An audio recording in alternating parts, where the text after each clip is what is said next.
Yep. What's up, everybody? Welcome to another episode of Let's Talk About It. I'm your host, Twist Johnson. So grab your substance or your drinks, or stay sober-minded, if you will. With that being said, let's start the show. If you're feeling my vibe, like, share, and subscribe. You can catch me on all social media platforms that will be linked at the description handle below. And before we get into this sister with me inside of the screen, we got the current events that nobody asked for. Today's current events come from CNBCnews.com, and the Advertising Festival of Cannes Lions is launching its creative program this year. And the program is dedicated to influencers and social media content creators. The move is to show that the creator economy has implemented itself to the advertising industry. This will get influencers ready for the major leagues like TV appearances, invites to social media headquarters like TikTok, YouTube, Instagram, just to name a few. And you can have appearances on major podcast shows. It gets you ready for media coaching and business strategies that will be provided from the Ivy League podcasters, channels, and TV show hosts. So, how do you get involved in this? The company has to take a liking in your content. You have to have a niche. You already have to have a following. You already have to have services that are already being provided. If all of this checks out, you can sign up for an application. And a part of the application, you will provide your name, your company's name, your niche, and what is the reason that you feel like you would be a great fit for this program. And if they feel like you are a great fit, then they will reach out back to you. Other than that, they will find you. You don't have to find them. The company name again is Candace Lion. We're going to get into the sister inside the screen with me. I'm not going to oversell it. Like I tell her, I've had conversations with her. We just was shooting a GIF and she eats. She's going to let us know what she's doing out there in the world. Of course, thank you so much. And to everyone that's tuning in, welcome. I'm so excited that you guys are here today because I think that the conversation is going to be rich for you, for me, valuable all around. So it is beneficial for all involved. My name is Delisa Abraham, and I am a business development strategist as well as a leadership coach. Yes. Let's do the pour out or pour up. Who you pouring out for, or who would you like to pour up for? I just want to pour up for everyone that is tuning in, everyone who is making strides and putting in the work to improve themselves, who are taking the time to say, I'm going to be 1% better today than I was yesterday. And so, all of you who are doing that, I lift you up. I salute you. Amen. Let's pour out. We got some water. We're pouring up. Sorry. All right. There we go. Let's get into it. How did you get into the industry that you got in? What inspired you to take that direction? Very good question. I think it was my life journey. I was in the military for almost 14 years. I worked in corporate with CEOs and senior executives. And my daughter, she's an author, and that's how our business really got started. So I was doing speaking and workshops on the side.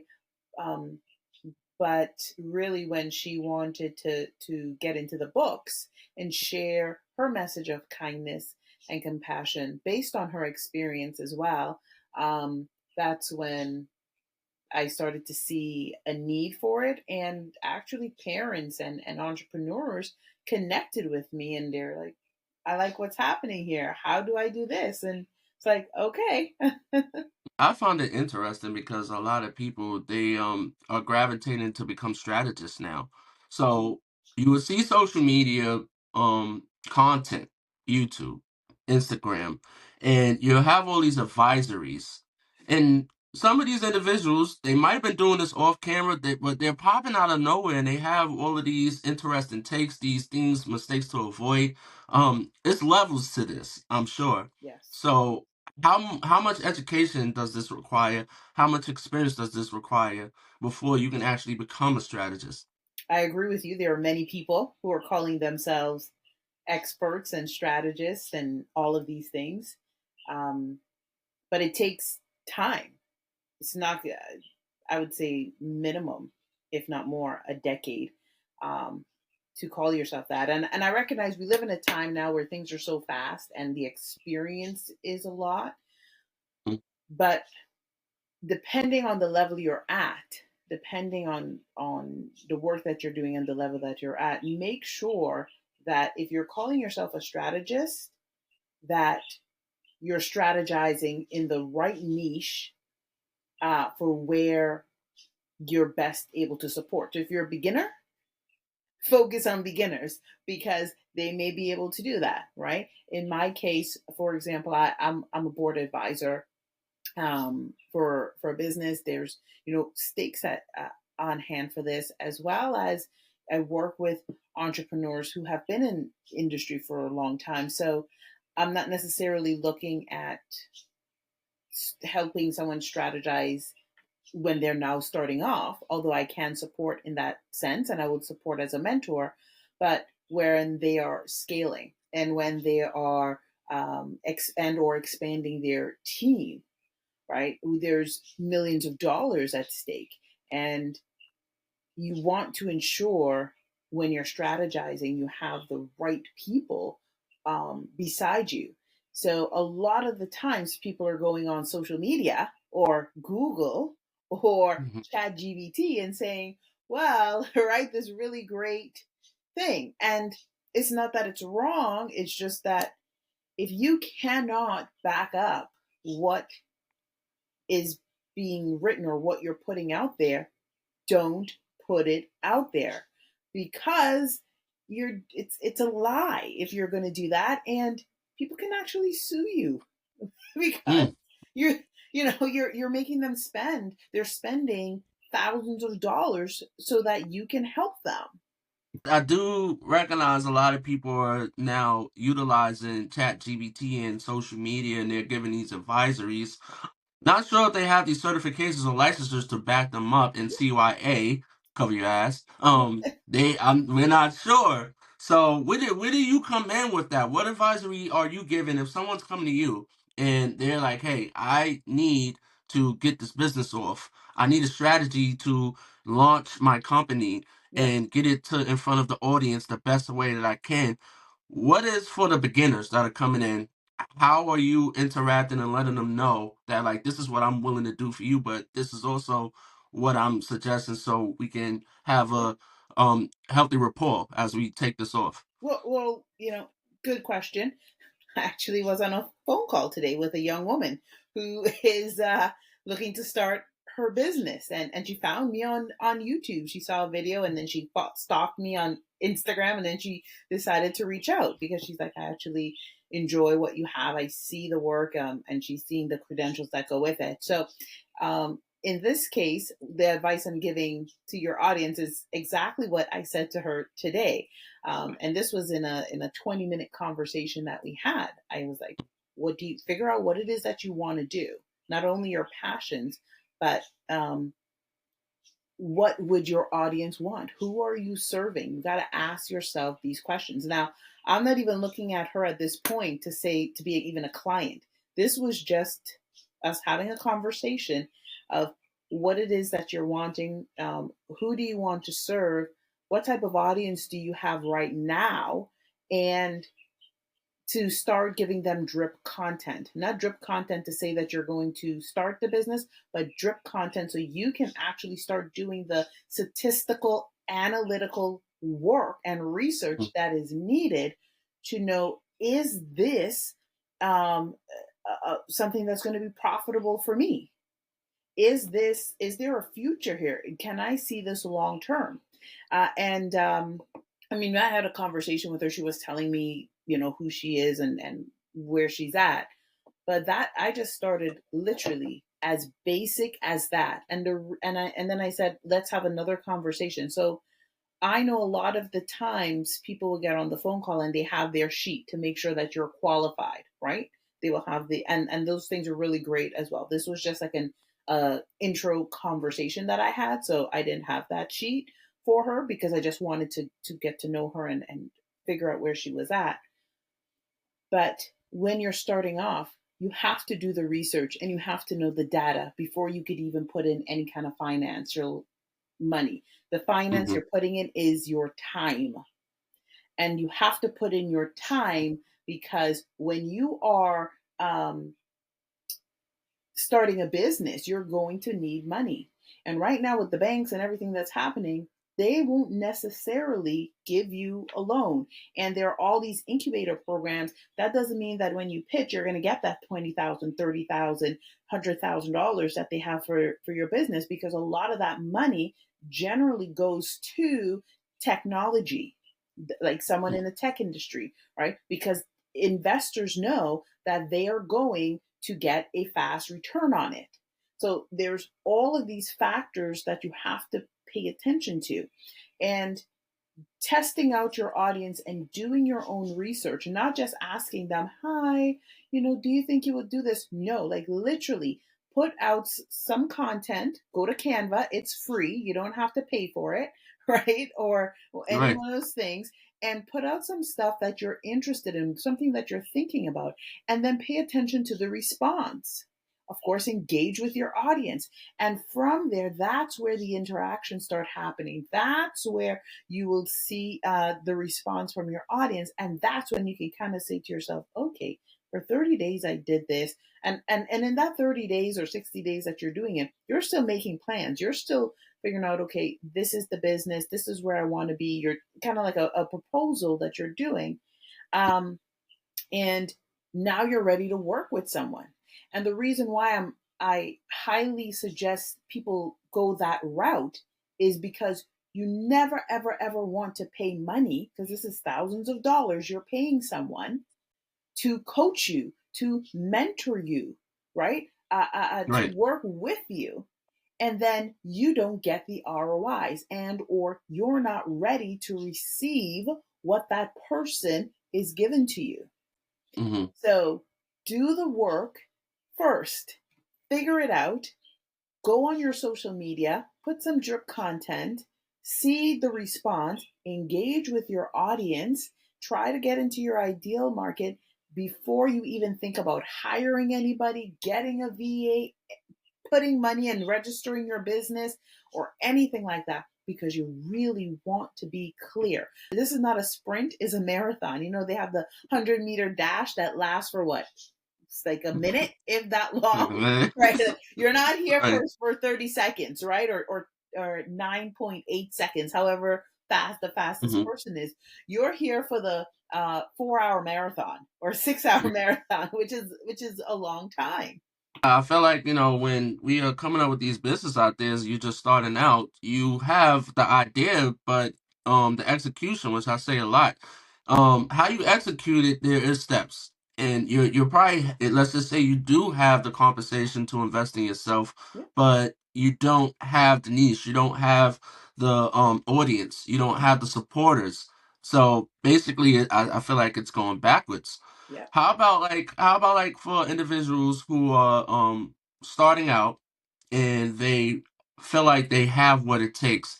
Do you feel like when people come to you, your clients, do you feel like some people have unrealistic expectations of how this works? Some people do, because they're seeing the noise that's out there. They're seeing a salesperson that's saying, I can get you to 10K months in 30 days. Mm, They're seeing an email marketer that's saying, I can get you to 20K months in 30 days. Not saying that those people are not correct, or a marketing agency saying, I can get you to whatever. Um, these are all pieces of a puzzle that your business needs. That's the first thing people need to understand, is that. The second thing is, if you're now starting off, I'm not saying you cannot get to the 10K months or the 20K months or the 50K months right away, but you need to have an audience. You need to have leads. You need to have like people who are ready to buy. And to get hmm that, it takes time unless you already have that. So, this is why I always suggest, yes, you can have the money to do it, but take your time and do it in steps. Don't just give money, don't just hand out money or flush it down the toilet to the first person that you see who's going to tell you, I can get you to that next level, right? Because you Mm. have to pay attention to where you are at. And then the next piece is when you're working with a coach, whoever that coach is, you need to ask questions before you commit and sign that paper. So, what are a lot of the coaches doing? They are all having the pre qualifying questions before they can get on a call with you, right? Because then they're saying this is to eliminate anyone that cannot afford their services. So they're not wasting their time. I completely understand that. You have, as consumers now, and a lot of them are conscious consumers, they're figuring out and paying attention. Well, maybe I don't want to tell you how much I'm making at this time, not because I'm not, not because they're not there. They still want to figure out and assess, are you the right fit for me? And so quote unquote stalking them on social media to see, are they consistent on the various channels? Where are they popular or not popular? What kind of questions are they asking? What are their offers? This goes beyond just going on their website. This means you have to be vigilant and pay attention um, to their social media content. And then, as a consumer, as a conscious consumer, now you have to engage in their content. Ask them questions. What that does is put you on their radar. They will reach out to you. And when they reach out to you, that's when now you can say, oh, well, you know, maybe like perhaps you don't want to purchase. And I always say, don't purchase right away. I just want to get to know you. And then you could kind of figure out what they're about, what is their offer, and what's going on. Now, like, what if you went into someone that it sounds like, and I can see it from our conversations, it's, yeah, we want to get compensated, but for you, it's not about the money, it's about the success of trying to get you where you need to be to achieve your goal.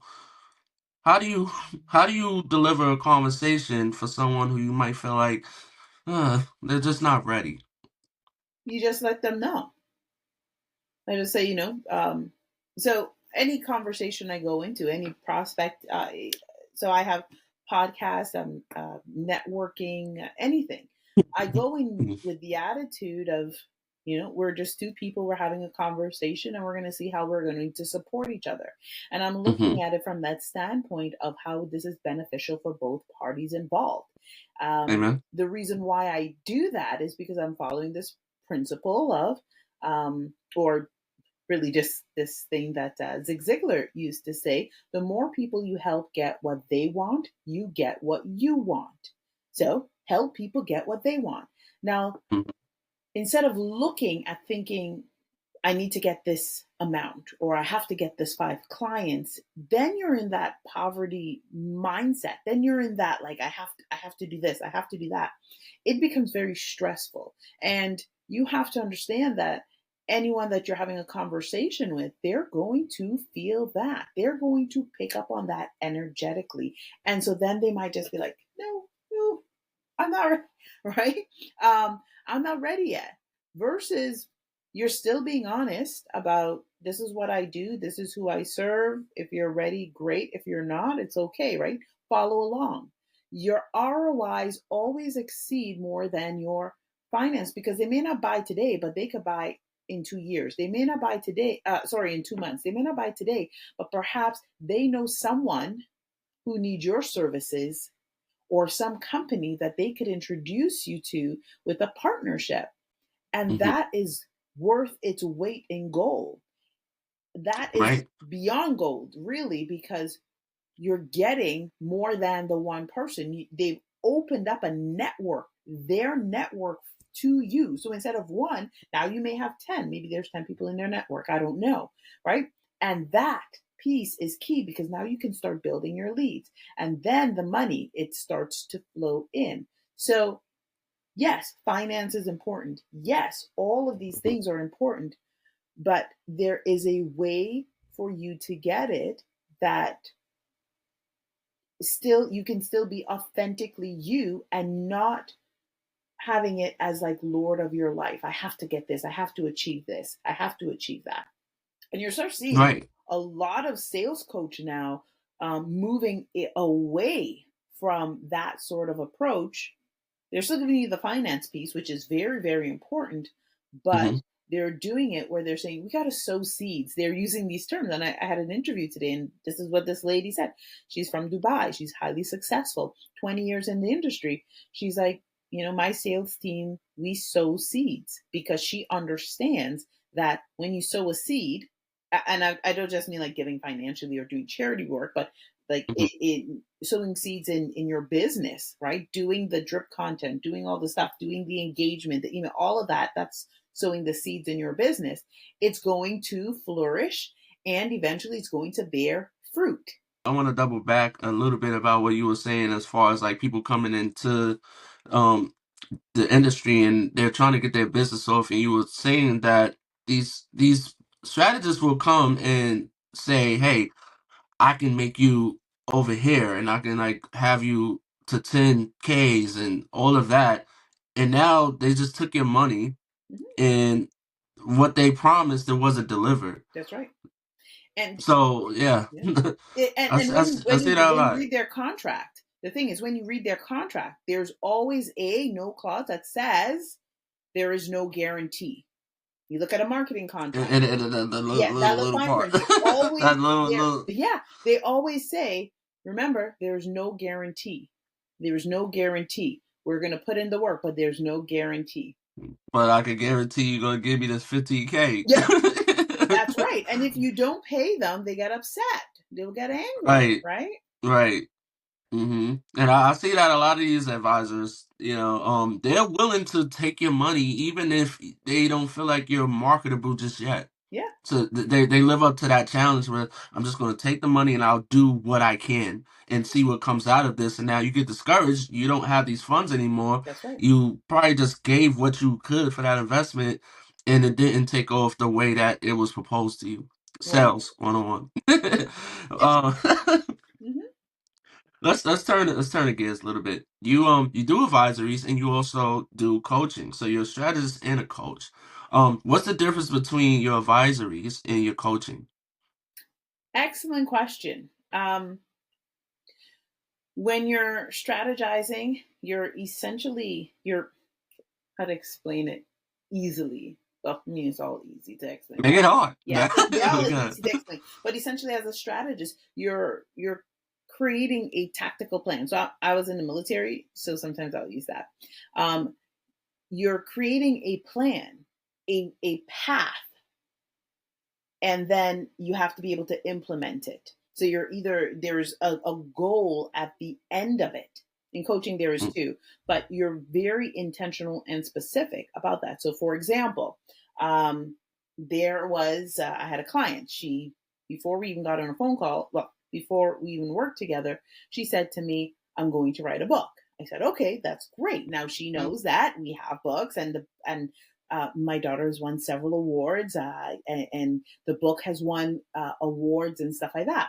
So she came to me and she asked me, and I said to her, "That's wonderful. What are you gonna do?" And she said, "Okay." She took a course. Now she took a 6 week course or an 8 week course or some kind of course that says you can sell your book in how many ever weeks. mm. Sounds great, right? She put Yeah. money into it, thousands of dollars. She comes to me and I said to her, now asking these questions. Did you think about marketing? Did you think about the PR? Does your audience know that you're even thinking about writing a book? How is this going to fit into your team that is already doing your other marketing? Like, are you hiring a specific person for this? Is this extra work that they're going to have to do? Um, when would you like all of these different questions? I said financially, how much are you going to invest for this book? Hmm. And she was like, what? What do you mean? I Right. go, and then I even asked her something as simple. I'm like, are you on Pinterest? What? What do you mean am I on Pinterest? Mm, I'm like, well, that is the place mm, to be because you need to drive traffic. And I even said, mm. are you going to be doing ads? Does it make sense for you to do ads? How many books do you want to sell in your pre-sales? Now, these are just basic generic questions. And then I said, Right. in terms of your PR, when are you going to start doing your PR? Where are you going to go? Are you going to be on podcast only? Are you going to get on local national TV? Now, I didn't even have to ask for all of these questions. I chose Mm-hmm. to, but that's what a strategist does, because now you have to look at everything from the whole perspective, because Mm-hmm. you can't just go down one lane. It is everything. So great, you took a course telling you in 8 weeks or 10 weeks you can be a bestseller. Yeah, you and everybody else down the street. But is it really going to be profitable for you? And then on top of that, what are the next steps after you have this book? Are you looking to become a speaker in your field as a coach? Are you looking to write another book? Is there a follow-up book for there? Is this a workbook that's going to be attached to it? And so that's what I would say in terms of strategy. That's what a strategist does. They're helping you to look at your business or look at the project or whatever else they're coming in to do as a whole. And then they also have to look at your team. So then you come Mm-hmm. up with a plan, an effective plan, not just any plan, that you can start implementing at strategic moments in time so you can start hitting your goals. That's Mm-hmm. what a strategist does. That's why they cost lots of money. That's why you see huge corporations like Citibank and McDonald's and all of those people, they hire them for an entire year to work with not only the CEOs, but also with the senior executive teams, and they charge millions of dollars for it. They have to go in and clean up and make sure everything can work. So now you can quadruple or 10x whatever your profits were.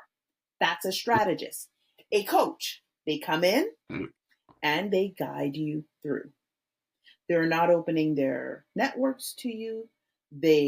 Most coaches, most coaches, not all, okay, they would hear what you have to say, guide you through the process, and then after however long you're working with them, you will see results, but it may not be specifically what you want, Mm-hmm. depending on the coach that you're working with. So every coach has their own specialties. In for me specifically, I'm in leadership. My expertise is in team building and in communication. And so if I'm working with you as a coach, not only is it you I'm working with, especially if you have a business, I'm working with you and your team, because I need you to understand that there's a huge dynamic and development that goes into that. Some Mm-hmm. coaches, they talk to their people, every 2 weeks. You would want a coach that you're talking to at least once a week, because you should be every week hitting a goal, hitting a mark for whatever it is that you're trying to attain from your coach, right? And so Right. that's why I would say the biggest difference is. Let's talk to our brothers and sisters out there. So we're talking to our brothers and sisters from other ethnicities and cultural backgrounds. So we're gonna get into diversity when it comes to marketing. Now we had a conversation off air that you gave a great perspective, and I'm not gonna sell that. And I wanted us to speak on it about air. I wanted to continue the conversation. So this would be to educate the other cultures, but it's also for us as African Americans to still recognize, and we're going to educate the younger ones. And if the ones who are doing it already, they can relate and help someone out there. And what I'm talking about is code switching. Mhm. So, code switching is something that in our culture is something that we have to adapt to keep up. And that's to keep up in the workforce and keep up in other environments so our dialect doesn't get misconstrued, because a lot of people would say we talk with Ebonics slang. And when we are in these other atmospheres and these environments, we have to start becoming more proper. So, how important is code switching in the marketplace? Now, this is very important. One thing I will say is that instead of calling it that, we have to start looking at. the authenticity of who we are. Great example. I don't know him personally, but we can see it based on what he on his time in the industry. When you look at 50 Cent, when 50. he yeah, when you look at him when he first started off, he was one way. He was a gangster. Mhm. Well, he wasn't. You understand, right? It was Mhm. he came out. That was the image that he presented. He survived this. He told his story. Mhm. He had mentors, Dr. Dre, Eminem, all of them, helping him, guiding him to navigate through. And his image now started to evolve. Why? Mhm. Because his mentors were there to help him evolve. So he wasn't stuck in one particular way of being. Now, if you hear him speak now, it is very different from how he was speaking when he first started. And that's a good thing because as we grow and expand, our language will shift, right? It will expand, right? Because now we are our audience is bigger and we recognize the impact that we're having. Did he try to become like uh, uh, did he try to be anything other than what he was? No. He's still him. He still has his story. He still shares his story, but he recognized how to align himself authentically in the environment that he was in. And in my opinion, I think he does that very well. Um, and anyone that's in marketing, or if they're marketing a black man or a black woman or a Latina with dark skin or anyone, you start seeing the evolution. And I'm just naming these artists because they're it's easy for us to see, right? It's easy for us Mhm. to see. We look at Cardi B, for example, saying when she came out, she was still herself and she was just being real, and people love it and they connect with it. And she's still her. She's still like, she doesn't do the okra thing anymore, but Mhm. she's still being her because she's like, okay, I'm past that. And now she's in a different environment. And now her audience has grown. And now she's a mother. So her transition and her evolution has been authentically her because you still see her going off on her social media being Oh herself. yes. But then at the same time, she's not she's not the same as it was a few years ago when she first started. She's Mhm. started to evolve and grow as a woman, as a person, as an artist. People that come from the lower side of the communities, they would look at code switching as if you're being fake. You're not being authentic no more. You're being a Mm-hmm. sellout. But that's only because these young individuals don't really know the difference in the job market. They only know the communities. But Yeah. I know for one, when I was growing up, and before I even got into the job market and understand there's different sides to things, I used to feel when I'm walking with someone and one of my boys might be going to college or my homegirls might be working, and I'll see them, they're talking to me, we're using the slangs in there quickly, and I'll be confused, like, what the like, yo, what you just like? How you? And then, like, I understood the importance Yeah. when I started with my first job.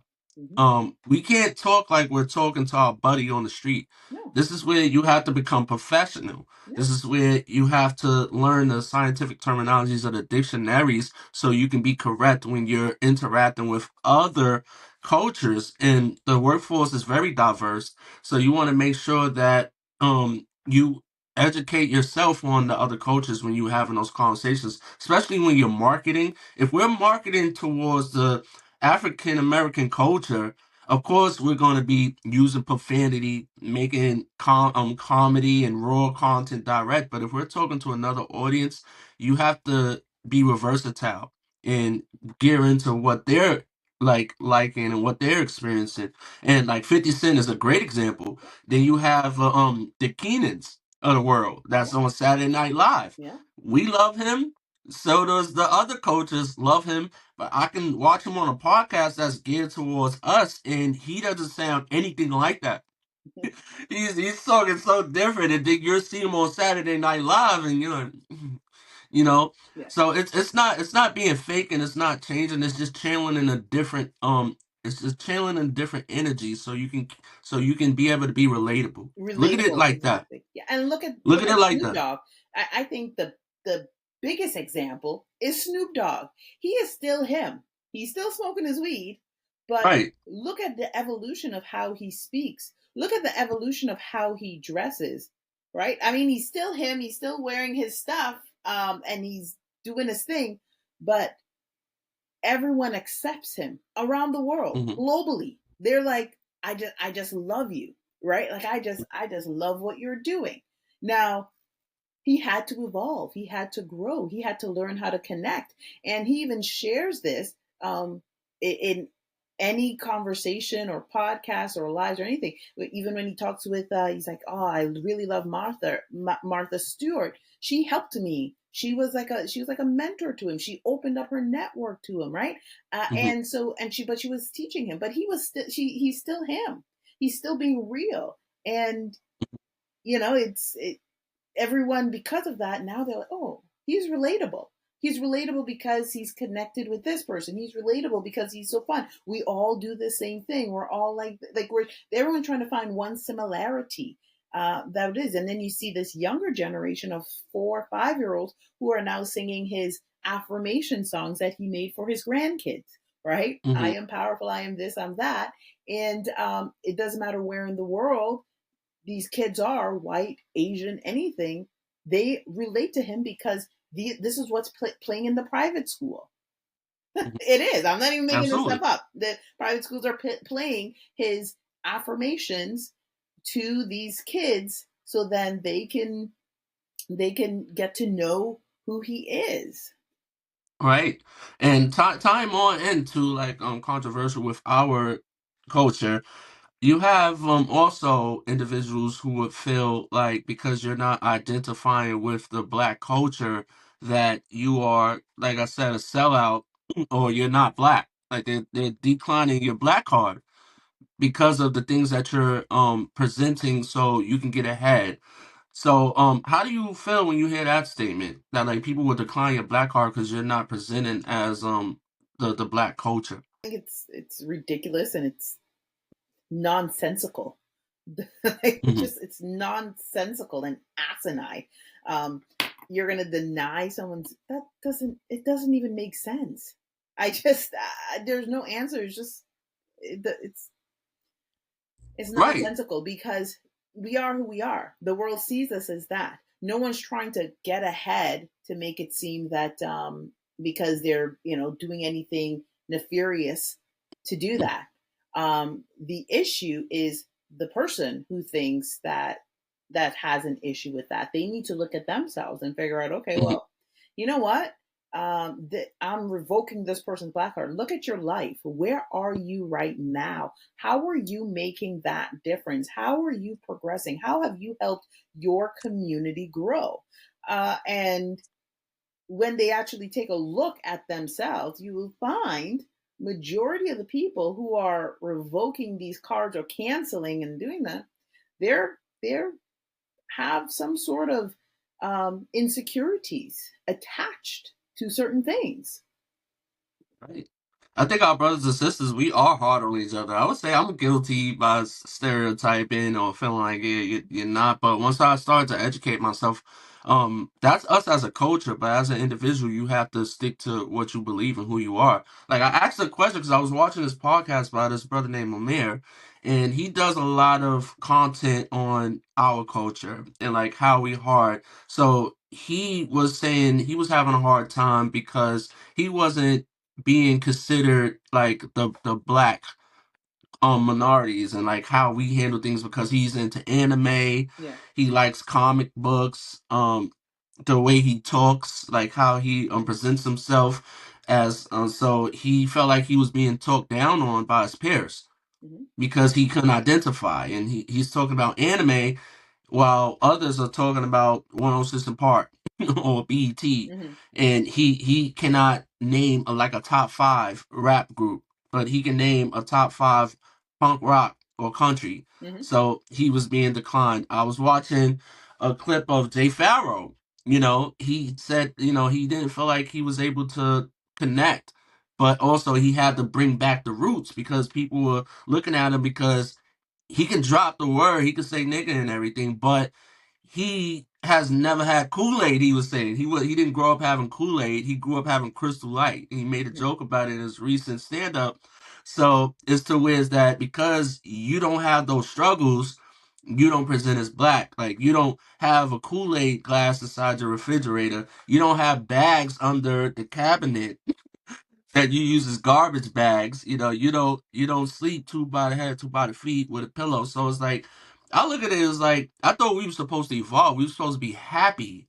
This is what we wanted. We wanted to be able to compete, and we wanted ourselves on the TV. We wanted to break that invisible door to higher heights. But when we do it, why are we being classified as like we're not being authentic anymore? We're selling our soul to get where we need to be. It's less fortunate, or because we don't like the same things that we are different. Like I'm not gonna drag it to it, but just like to end that part is like I thought that like we always wanted us to be like ourselves and be proud of it.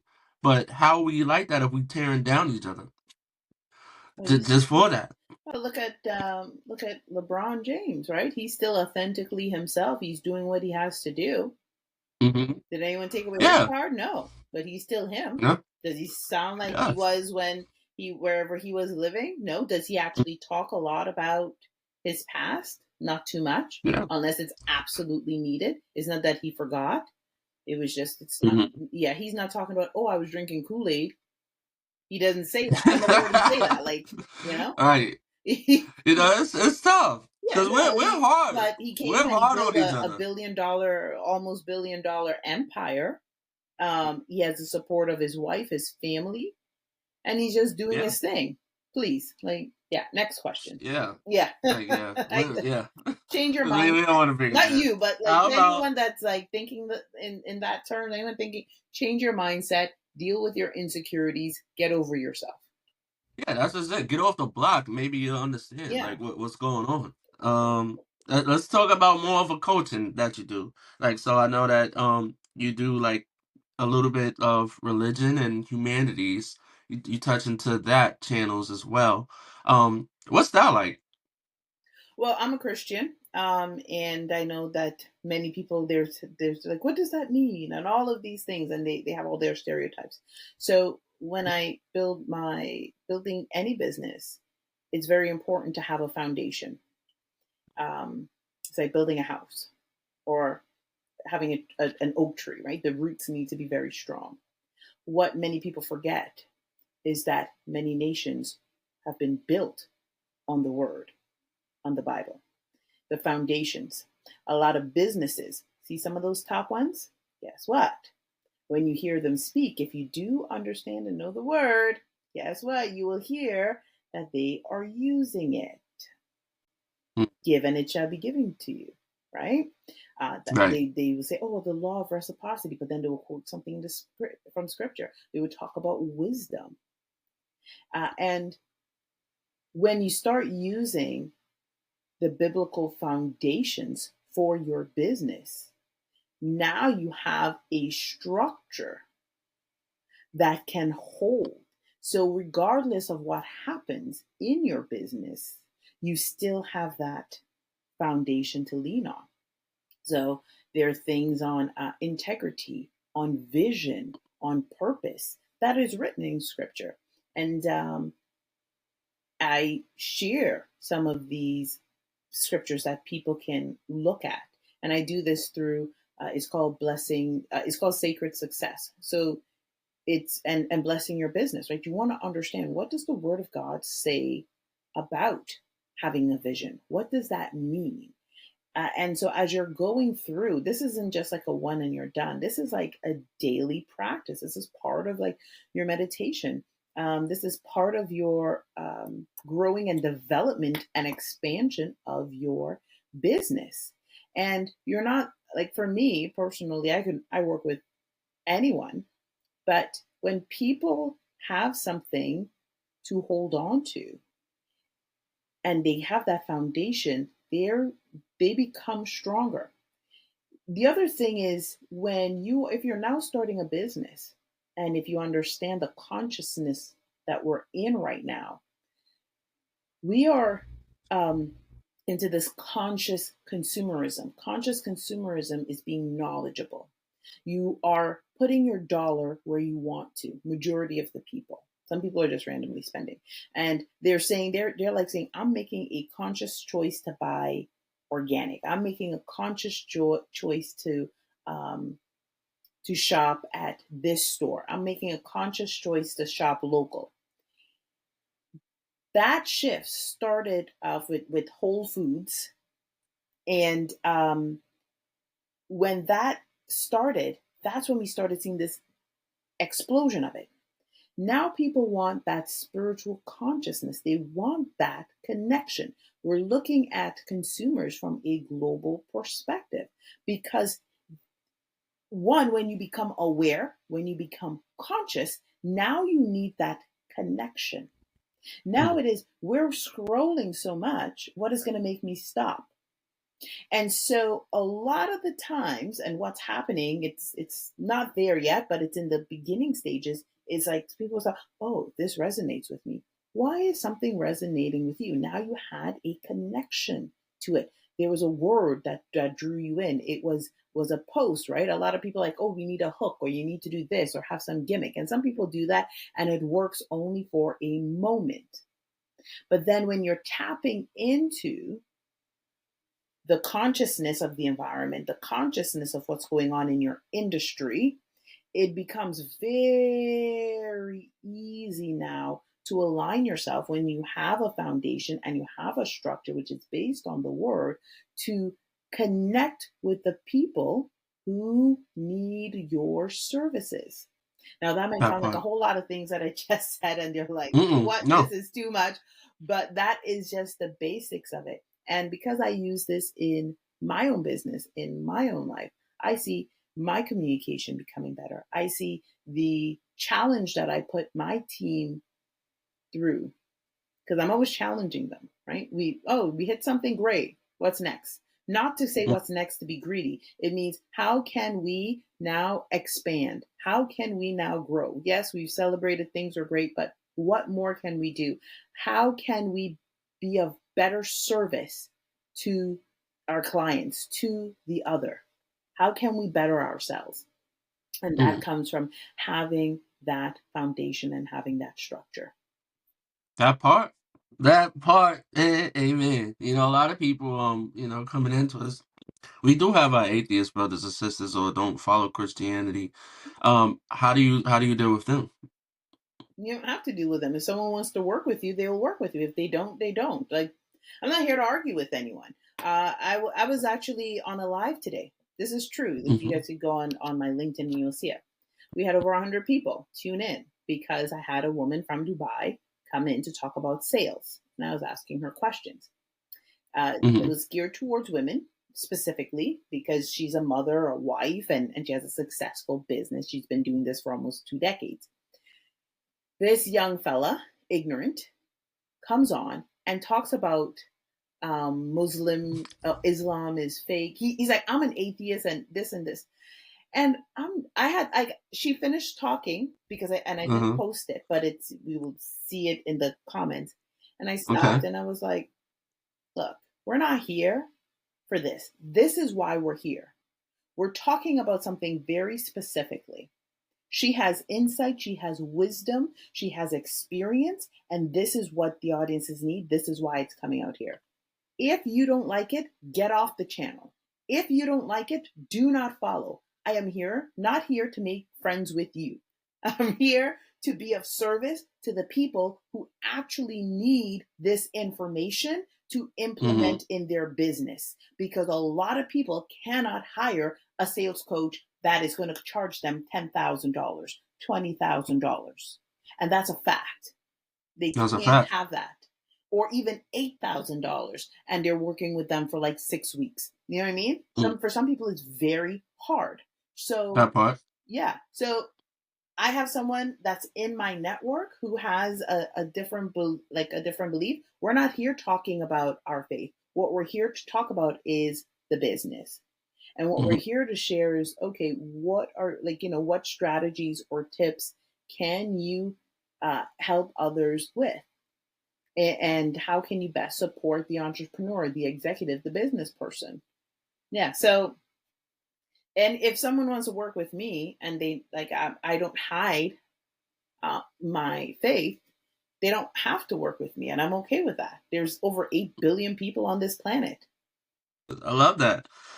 Let's wrap up. Because I know that I got some things, you got some things. You're a busy person. So, so anyone who would like to work with you, like how could they receive your services? How could they reach you? And what do they expect from the experience of working with you? Well, one, you could expect results. Most importantly, I will encourage you to follow along. Follow along at Faith and Sparkles World. If you're on IG, go to Faith and Sparkles World. YouTube, Faith and Sparkles World. That has a lot of information. You'll see my podcast called the Conscious Leader Podcast. You will see I break down literary books. I unpack it for you, business owner. And entrepreneurs and executives who are looking for leadership solutions to build their teams and such. And then, of course, I have Sacred Success, Blessing Your Business, where I share scripture and we're going through the different section of how to, like, biblical foundations of how to build your business on a spiritual level, right? What Hmm. does that mean? And so, I would always encourage people to do that first. Take a look, see what connects with you, and if what you see connects, then reach out to me. Send me a message. Get in the DM, send a comment. And I mean, people who genuinely want to work, uh, and we can get on a phone call and go from there. So that's the best way. As I mentioned, what can you expect working with me? Expect results. I'm not here to waste your time. I don't have time to waste. My daughter is homeschooled, so I always have to make sure that you know I just don't have time. And Hmm. I'm also doing a lot of things. So if you're coming in and you need a coach and maybe you're looking for a specific project, that's the project, that's what we're working on. Great. This is the time frame that you need, and I'll give you the time that you need, the support that you need, and also introduce you to how, like, in the next steps on how you can level up and how you can do it independently after our time is finished. You are a jack of all trades, jacker, because you're not a god, but yeah, you do a lot, and you're phenomenal. I love. I've caught your podcast, and I love what you are doing up there. I love the business part, especially, and let's not take it from anyone else, but like I love us. I love Yeah, to see us win. me too. And we're winning. We're winning more and more these days. Hmm. So I just want to give that. So with that being said, if you don't have anything else to drop for the people out there as far as Jews, I'll wrap us out. Yeah, no, thank you so much for having me on, and for everyone's listening. I hope you received value from this conversation, and in business and in life, don't take it personal. It's not about you, right? Just be of service. Be of service the best that you can be, and do it authentically. Just be yourself all the time. But at the same time, when you're being yourself, don't be afraid to grow. Don't be afraid to expand. Don't be afraid to ask questions and to learn, because that's the only way you're going to get better. That's the only way you're going to evolve. Like I said, thank you, sister. This was a pleasure. It was a great opportunity for me and for the listeners out there to give free game. We give you free game right now. Like that concludes this episode of Let's Talk About It. Love y'all. We miss y'all. Peace.